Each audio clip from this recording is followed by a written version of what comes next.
우리 이 시간 하나님께서 우리에게 주시는 말씀 함께 보도록 하겠습니다. 우리 창세기 12장 1절로 4절까지의 말씀 우리 함께 보도록 하겠습니다. 구약성경 창세기 12장 1절로 4절까지의 말씀입니다.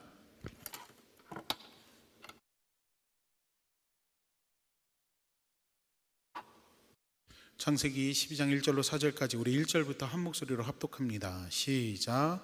여호와께서 아브라함에게 이르시되 너는 너의 고향과 친척과 아버지의 집을 떠나 내가 내게 보여줄 땅으로 가라. 내가 너로 큰 민족을 이루고 내게 복을 주어 내 이름을 창대하게 하리니 너는 복이 될지라. 너를 축복하는 자에게는 내가 복을 내리고 너를 저주하는 자에게는 내가 저주하리니 땅의 모든 족속이 너로 말미암아 복을 얻을 것이라 하신지라.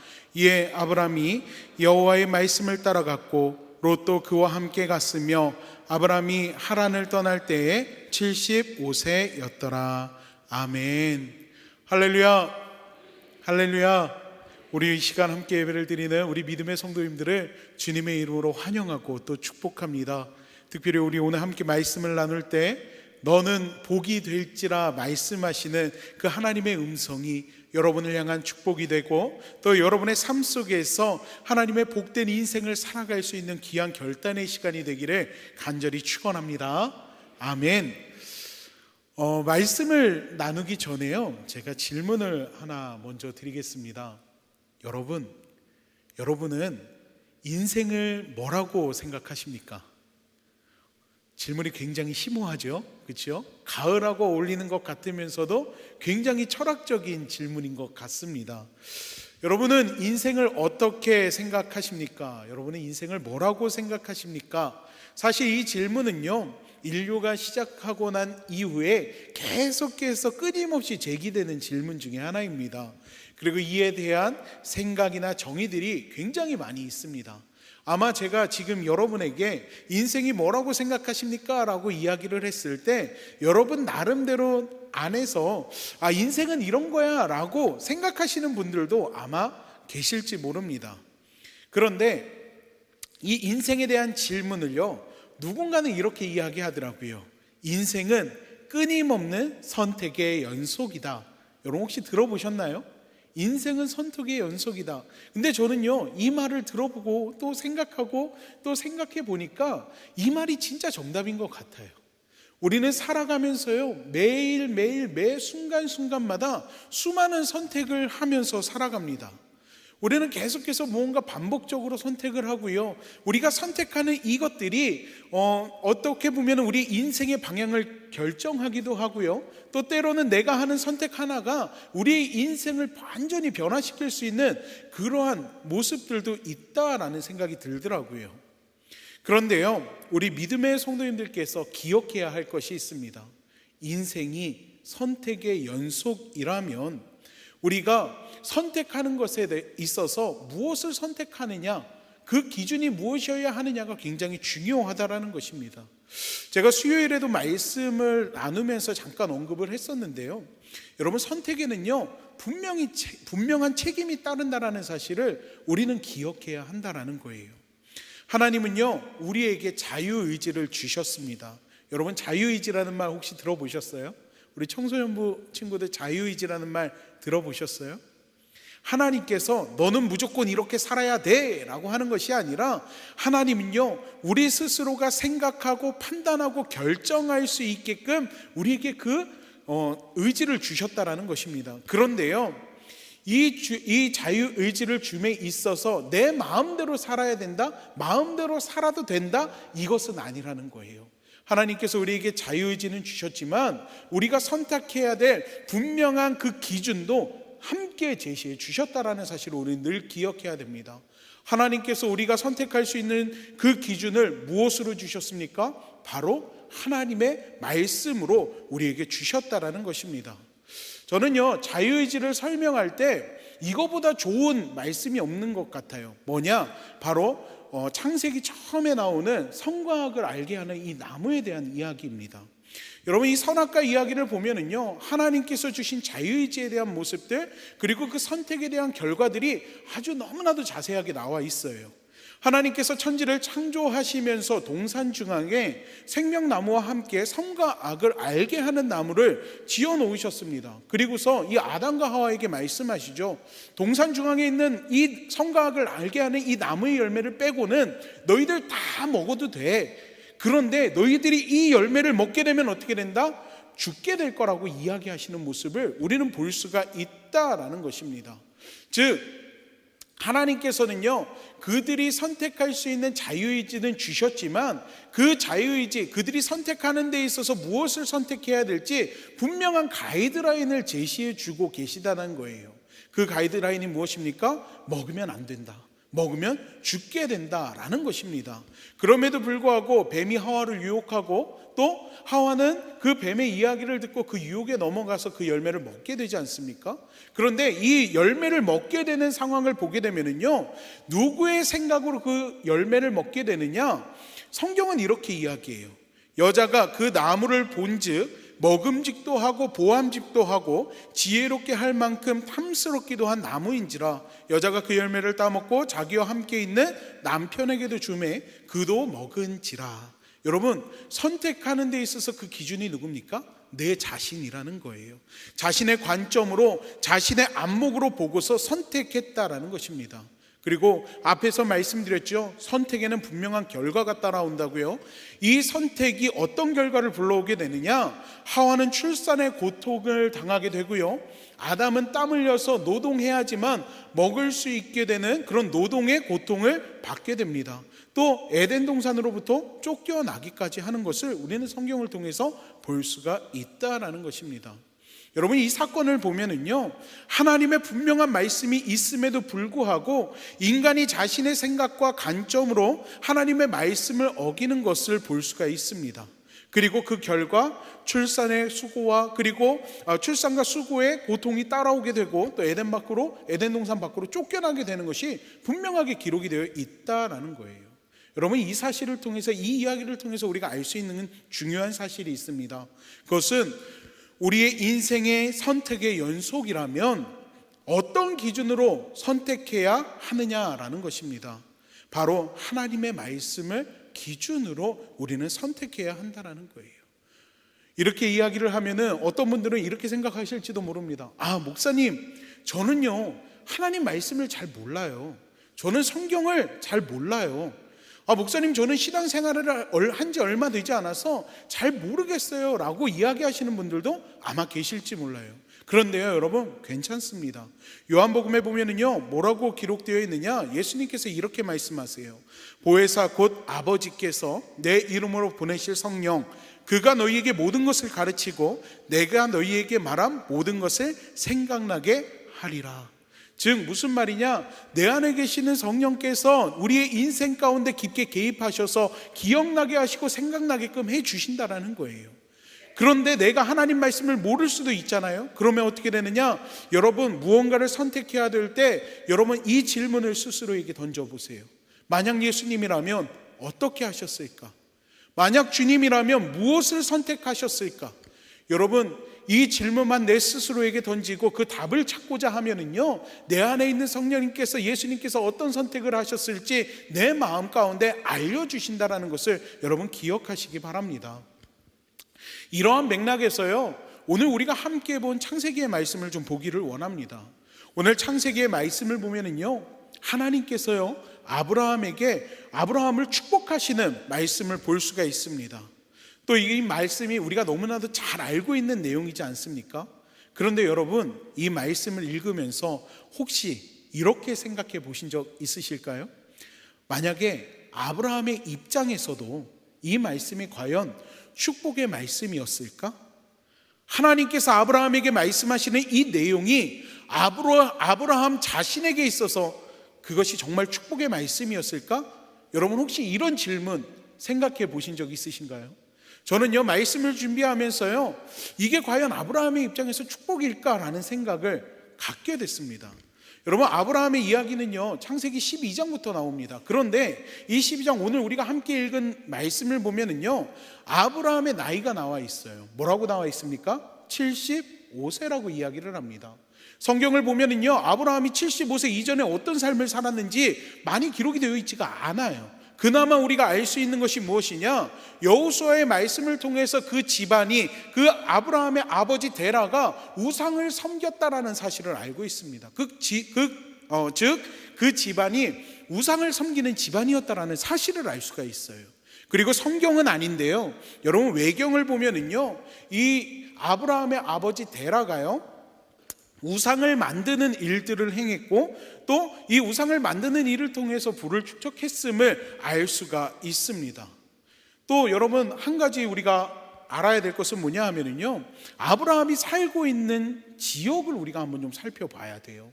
여러분 혹시 4대 문명의 발생지라고 알고 계십니까? 아까 제가 말씀을 나누기 전에 우리 호산나 찬양대 아이들하고 잠깐 이야기를 나눴는데, 누군가 한 명 굉장히 긴장을 해요. 왜냐하면 제가 질문할 거라 그랬거든요. 근데 질문은 하지는 않고요, 여러분 아마 4대 문명의 발생지에 대한 그런 내용들 이야기 들어보신 적 있으실 거예요. 그 중에 하나, 메소포타미아 문명이라는 것 여러분 한 번쯤은 들어보셨을 겁니다. 이 메소포타미아의 문명, 유프라테스 강하고 티그리스 강이 흐르는 이 4대 문명 중에 한 곳이 바로 이 아브라함이 살고 있던 곳이라는 거예요.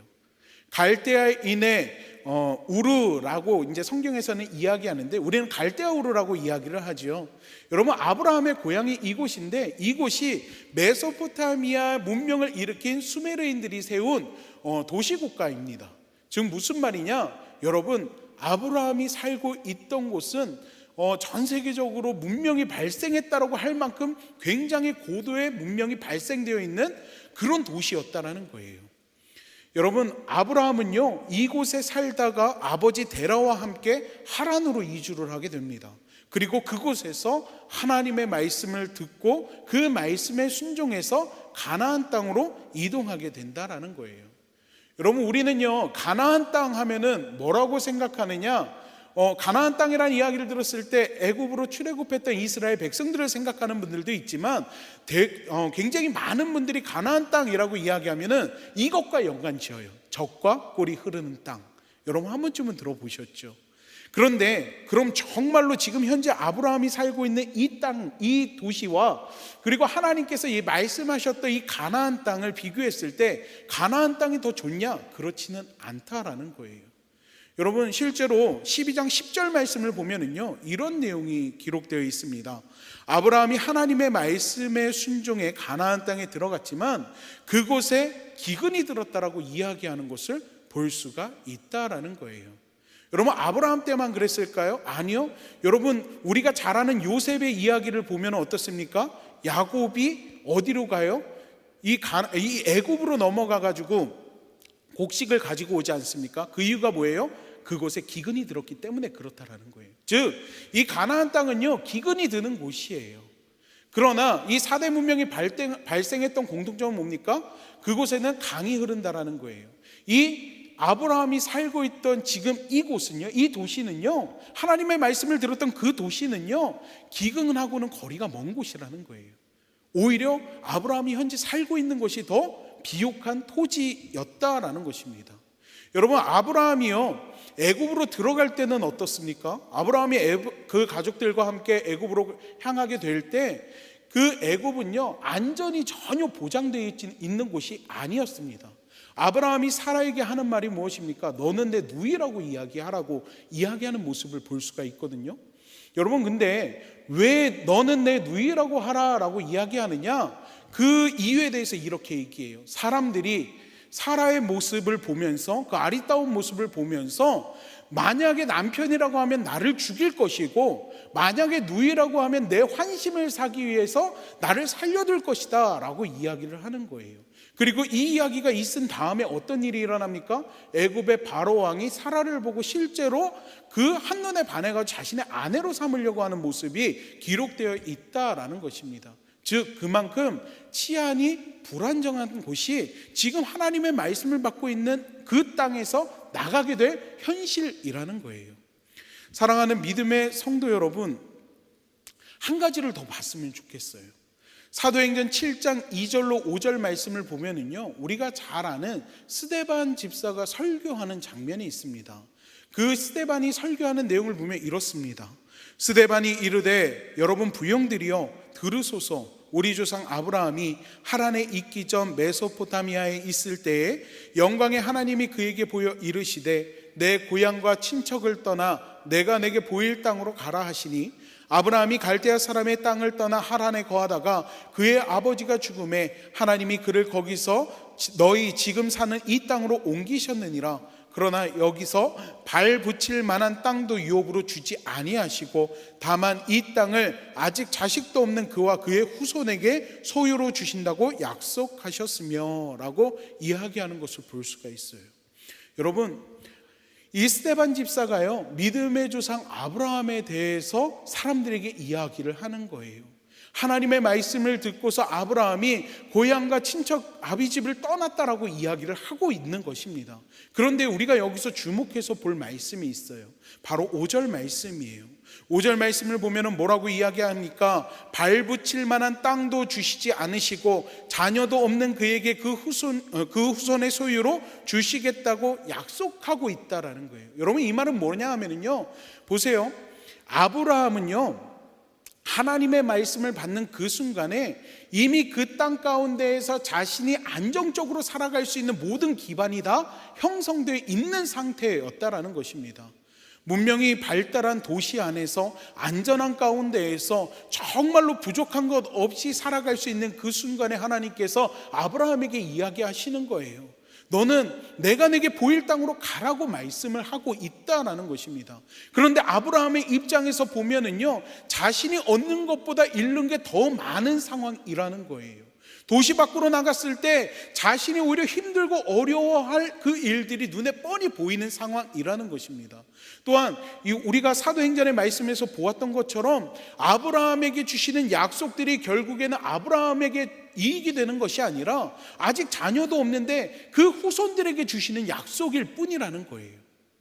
여러분이 만약에 아브라함이라면 여러분이 이미 노후도 다 보장되어 있고 안정적인 삶 속에서 그냥 편안하게 살면 되는 그 순간에 하나님께서 갑자기 내가 알지도 못하고 치안도 불안한 나라로 여러분 보고 가라고 이야기하신다면 여러분 그 말씀 가운데 순종할 수 있겠습니까?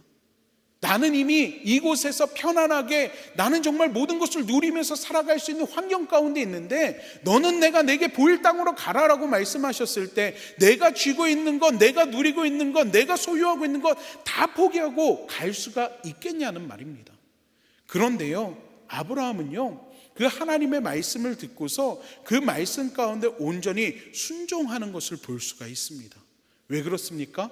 인간적인 생각으로는 정말로 이해할 수 없고 인간적으로 생각으로는 정말로 가고 싶지 않은 그곳이지만 내가 받을 축복보다 내가 잃어버릴 게 더 많은 그런 불안한 요소이지만 그럼에도 순종할 수 있는 이유는요, 딱 하나밖에 없다라는 거예요. 누가 말씀하셨기 때문에? 하나님이 말씀하셨기 때문이라는 것입니다. 사랑하는 믿음의 성도 여러분, 오늘날을 살아가는 그리스도인들의 선택 또한 이와 같아야 할 줄로 믿습니다. 하나님이 우리에게 말씀하시는 선택 역시 세상적으로 더 좋고 합리적이고 아름다운 선택지를 우리에게 말씀하지 않는다라는 것을 우리는 기억해야 한다라는 거예요. 여러분, 마태복음에 보면은요, 산상수훈이라고 이야기하는 부분들이 예수님의 가르침이 기록되어 있습니다. 그런데 여기에 보면은요, 뭐라고 되어 있느냐? 복 있는 사람은 이라고 이야기하면서 말씀하는 것들이 나와요. 근데 그 복 있는 사람은 이라고 말씀하시는 것들을 보면은요, 이렇게 시작합니다. 심령이 가난한 자는, 애통하는 자는, 온유한 자는, 의에 줄이고 목마른 자는, 긍휼히 여기는 자는, 마음이 청결한 자는, 화평케 하는 자는, 의를 위해서 박해받는 자는 이라고 시작하고 있다라는 거예요. 대부분 긍정적이기보다 힘들고 어려운 상황 가운데 놓여 있는 것을 이야기하고 있다라는 것입니다. 세상적인 기준이 아니라 하나님의 기준에서 복받는 일, 하나님의 기준에서 정말로 하늘의 복을 쌓는 일이 바로 이렇다라고 이야기하는 거예요. 여러분, 예수님께서 하시는 또 다른 가르침들을 한번 보세요. 오른뺨을 때리면 왼쪽을 돌려대라고 이야기하시고요, 속옷을 가지고자 하면 겉옷까지 벗어주라고 이야기하고, 또 오리를 가게 하거든 십리를 동행하며 원수를 사랑하고 박해하는 자들을 위해서 기도하라고 말씀하시는 등등등, 예수님께서 공생의 기간 동안에 우리에게 말씀하시는 내용들을 보면 어떻습니까? 우리가 가지고 있는 상식과 거리가 먼 것들을 말씀하실 때가 너무나도 많이 있다라는 거예요. 여러분, 왜 이렇게 말씀하실까요? 왜 하나님께서, 예수님께서 우리에게 이렇게 하라고 말씀하고 있을까요? 우리가 이러한 상황 가운데 놓였을 때 이렇게 행동하라고, 이렇게 선택하라고 우리에게 하나님께서 주시는 가이드라인이라는 것입니다. 왜요? 이것이 하나님의 자녀된 사람들이 살아가야 하는 모습이고 하나님께서 원하시는 삶의 모습이기 때문에 그렇다라는 것입니다.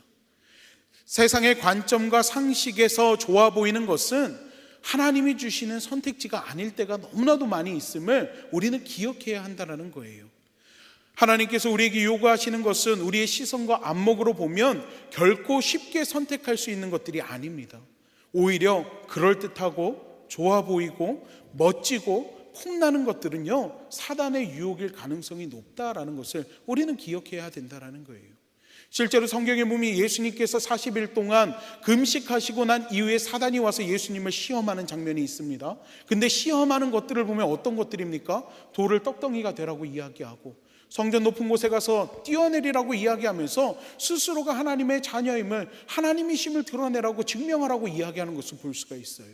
또 천하만국과 그 영광을 보여주면서 내게 절하면 이것들을 내게 주겠다라고 유혹하는 모습들을 우리가 볼 수가 있지 않습니까? 오늘 본문에서 아브라함에게 하나님이 하시는 말씀, 아브라함의 입장에서 결코 쉽게 결단하고 선택할 수 있는 일이 아님에도 안정적인 고향과 친척과 아버지의 집을 떠나서 하나님이 보여주시는 땅으로 발걸음을 옮길 수 있는 이유, 그 이유는 바로 하나님께서 말씀하셨기 때문이라는 것입니다. 인간의 생각으로는 두렵고, 인간의 생각으로는 떨리고, 인간의 생각으로는 가고 쉽지 않은 길이지만 그 길을 가라 하시니까 그 말씀에 순종하게 되는 것입니다.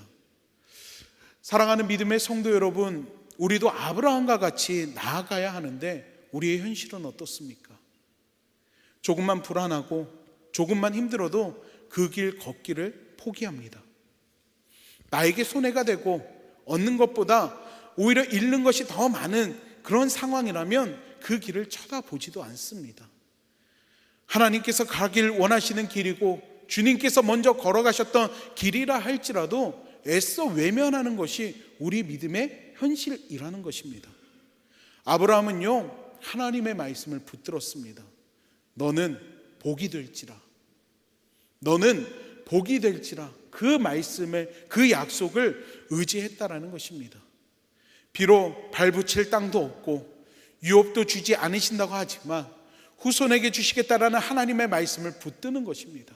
그리고 이를 통해서 그는 하나님의 복을 전할 수 있는 통로의 삶을 살아가는 것을 볼 수가 있습니다. 너를 축복하는 자에게 내가 복을 내리고 너를 저주하는 자에게 내가 저주하리니 땅의 모든 족속이 너로 말미암아 복을 얻을 것이라 하신지라. 아브라함을 통해서 땅의 모든 족속들이 복을 받게끔 만들어 주시겠다라고 하나님께서 아브라함에게 말씀하고 있는 것입니다. 언제요? 하나님의 말씀에 순종함으로, 하나님의 말씀을 선택할 때 그렇게 만들어 주시겠다라는 것입니다. 그리고 오늘 함께 예배를 드리고 있는 저와 여러분에게도 하나님은 동일하게 말씀하시고 있습니다. 너는 복이 될지라. 하나님이 사랑하시는 우리 믿음의 성도 여러분, 저는 여러분이 복의 통로가 되기를 간절히 축원합니다.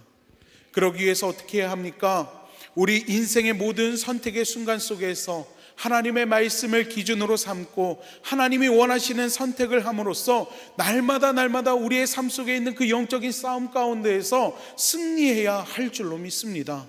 세상의 안목과 세상의 기준, 세상에서 말하는 그럴듯하고 좋아 보이는 것들을 택하는 인생이 되는 것이 아니라 하나님이 원하시는 삶, 하나님의 이름을 드러내고 하나님께서 행하시는 일들을 증명하는 삶을 살아감으로 하나님의 복을 흘려보내는 여러분이 되시기를 간절히 축원합니다. 여러분, 신앙이 성장하는 사람들을 보면은요, 그 주변에 한 가지 특징이 있습니다. 무슨 특징이냐? 그 주변에 은혜가 넘치는 사람들이 날마다 함께하고 있다라는 거예요. 인생의 힘들고 어려운 문제 속에서도, 인생에서 정말로 기도해야만 하는 그런 상황 가운데 있다 할지라도 옆에 그 믿음이 성장하는 사람들의 그 옆을 보면은요, 함께 기도해 주는 사람들, 함께 말씀으로 붙들고 있는 사람들, 날마다 응원하고 위로하고 그 사람을 위해서 기도해 줄 수 있는 은혜의 사람들이 있다라는 것입니다. 반면에 믿음이 역성장하는, 즉 믿음이 떨어지는 사람들은요, 주변에 불평하고 원망하고 남 탓하는 사람들이 대부분입니다. 여러분, 한번 생각해 보세요. 지금 내 주변에는 어떠한 사람들이 있는가? 또 나는 내 주변에 있는 사람들에게 어떠한 모습으로 서 있는지 우리 한번 생각해 볼 필요가 있다라는 것입니다. 예수님은요, 포도나무 비유를 통해서 우리에게 이렇게 말씀하세요. 나는 포도나무요, 너희는 가지라. 그가 내 안에, 내가 그 안에 거하면 사람이 열매를 많이 맺나니 나를 떠나서는 너희가 아무것도 할 수 없음이라. 사랑이 내 안에 거하지 아니하면 가지처럼 밖에 버려져 마르나니 사람들이 그것을 모아다가 불에 던져 사르느니라. 복이 있는 사람과 함께하면 그 복이 흘러가게 되어 있습니다. 이것이 하나님의 축복의 통로로서 하나님께서 우리에게 원하시는 삶의 모습이라는 것입니다.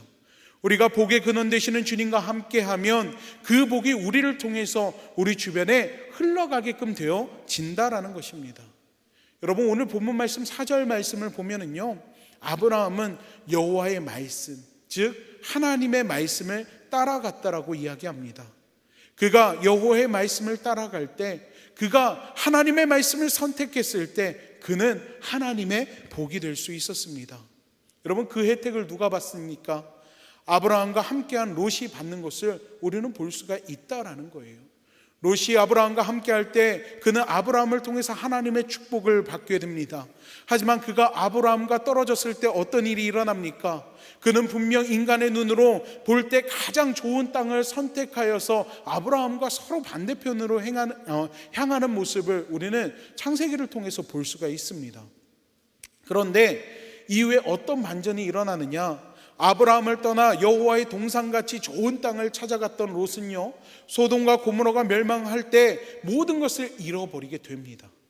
하지만 하나님은 아브라함에게 뭐라고 이야기합니까? 동서남북 바라보는 곳마다 하나님께서 그 땅을 그의 자손들에게 영원히 주시겠다라고 하는 약속을 받는 것을 볼 수가 있습니다.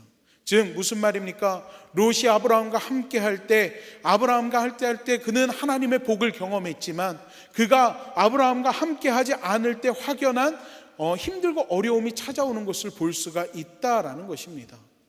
오늘 함께 말씀을 나누는 우리 믿음의 성도 여러분, 우리 이 시간에요, 잠깐 옆에 있는 분들을 보면서 이렇게 이야기했으면 좋겠어요. 우리 옆에 있는 분들 한번 쳐다보시겠어요?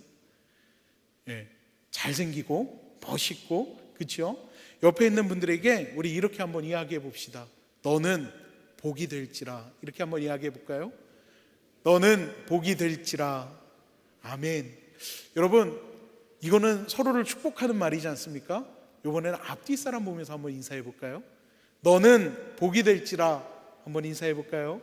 너는 복이 될지라. 여러분, 이번에는요, 내 자신에게 이렇게 이야기 한번 해봤으면 좋겠어요. 나는 복이 될지라. 한번 따라해 보시겠습니까? 나는 복이 될지라. 나는 복이 될지라. 아멘. 여러분, 말씀을 좀 정리하려고 해요. 하나님은요, 오늘 함께 예배를 드리는 저와 여러분에게 너는 복이 될지라 말씀하고 있습니다. 그리고 우리 방금 고백했던 것처럼 나는 복이 될지라 라고 고백한 그 고백의 내용처럼 여러분이 하나님의 은혜와 축복을 흘려보내는 복된 사람들이 되기를 원합니다. 아브라함이 하나님의 말씀을 선택했을 때, 아브라함이 하나님의 말씀을 따라갔을 때, 아브라함이 하나님의 말씀에 순종했을 때 그는요, 하나님의 복된 사람이 되어서 그 아브라함의 삶을 통해서 주변에 있는 사람들에게 선한 영향력을 끼치고 하나님의 은혜를 흘려보내는 통로가 될 수 있었다는 거예요. 오늘 함께 예배를 드리는 여러분도 그렇습니다.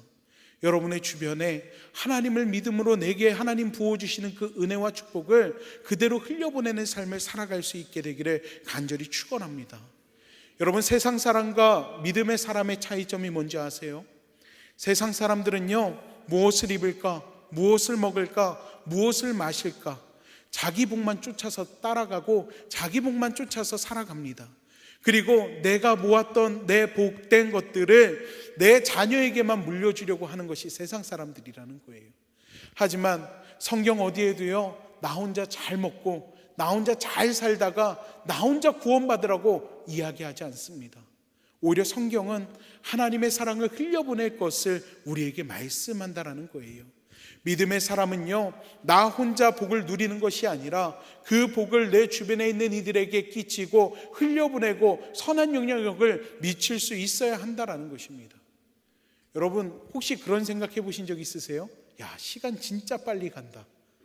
혹시 이런 생각 해보신 적 있나요? 여러분, 2024년이 시작된 지 얼마 안 된 것 같잖아요. 근데 벌써 연말을 이야기하고 있습니다. 여러분, 11개월이 지나가서요, 이제 11월의 마지막을 바라보고 있어요. 여러분, 이 시점에서 여러분의 삶을 한번 돌아보기를 원합니다. 여러분이 여러분의 삶을 돌아봤을 때 여러분의 삶은 얼마나 선한 영향력을 끼치며 살아왔습니까? 나를 통해서 누군가 은혜를 받고, 나를 통해서 누군가 위로를 받고, 나를 통해서 누군가 회복되어지는 그 놀라운 은혜를 끼치는 삶을 살아왔는지 한번 돌이켜 봤으면 좋겠어요. 그리고 이 시간, 오늘 이 예배의 시간을 기점으로 여러분이 이 예배를 마치고 각자의 삶의 자리로 돌아갔을 때 나는 복이 될지라, 하나님 말씀하시는 너는 복이 될지라, 그 복된 삶을 살아갈 수 있는 여러분이 되기를 간절히 소망합니다. 여러분은 하나님의 복입니다. 여러분이 그 은혜의 통로로서 넘치는 하나님의 은혜와 축복을 주변에 흘려보내며 선한 영향력을 끼치고 여러분을 통해서 온 열방이 다 하나님의 은혜와 축복을 받는 귀한 역사들이 일어나기를 간절히 축원합니다. 아멘. 이 시간 기도하도록 하겠습니다. 지금도 살아계시고 역사하시는 하나님, 오늘 이 시간 우리에게 주시는 하나님의 그 말씀이 우리 마음 가운데 깊이 새겨질 수 있게 하여 주시옵소서. 인생 속에서 수많은 선택을 하고 그 선택을 통해서 우리가 하루하루의 삶을 살아가고 있는데, 하나님, 그 선택의 기준이 인간적인 생각과 세상적인 기준으로서 그 잣대로서 선택하는 것이 아니라 이제 이 말씀을 들었으니 하나님의 말씀을 기준으로 선택할 수 있는 믿음이, 그 결단들이 우리 안에 있게 하여 주시옵소서. 아브라함과 같이 하나님의 말씀 가운데 순종하고, 아브라함과 같이 하나님의 말씀을 선택하고, 아브라함과 같이 하나님의 말씀을 따라 우리가 살아갈 수 있도록 주님 도와주시고, 그렇게 될 때 하나님께서 우리에게 말씀하시는 너는 복이 될지라는 그 하나님의 은혜와 축복의 말씀이 우리의 인생 가운데에서 온전히 드러나고, 우리를 통하여서 이 땅 가운데 하나님의 놀라운 은혜와 축복이 흘러가는 그 삶 속에 쓰임받는 귀한 은혜들이 함께 하기를 간절히 소망하오니, 하나님, 이 시간 우리 믿음의 성도들과 함께 하여 주시옵소서. 우리 오늘 함께 나눈 말씀을 잊어버리지 않게 하여 주시고, 한 주간의 삶을 살아갈 때 우리 삶의 모든 상황과 환경 속에서 그 말씀을 따라 하나님의 복된 믿음의 그리스도인의 삶을 살아갈 수 있는 저희들이 되게 하여 주시옵소서. 하나님께서 우리 믿음의 성도들의 삶을 지키시고 보호하시고 동행하시며 주의 의로운 손으로 붙들어 주실 것을 믿사오며 예수님의 이름으로 기도하옵나이다. 아멘.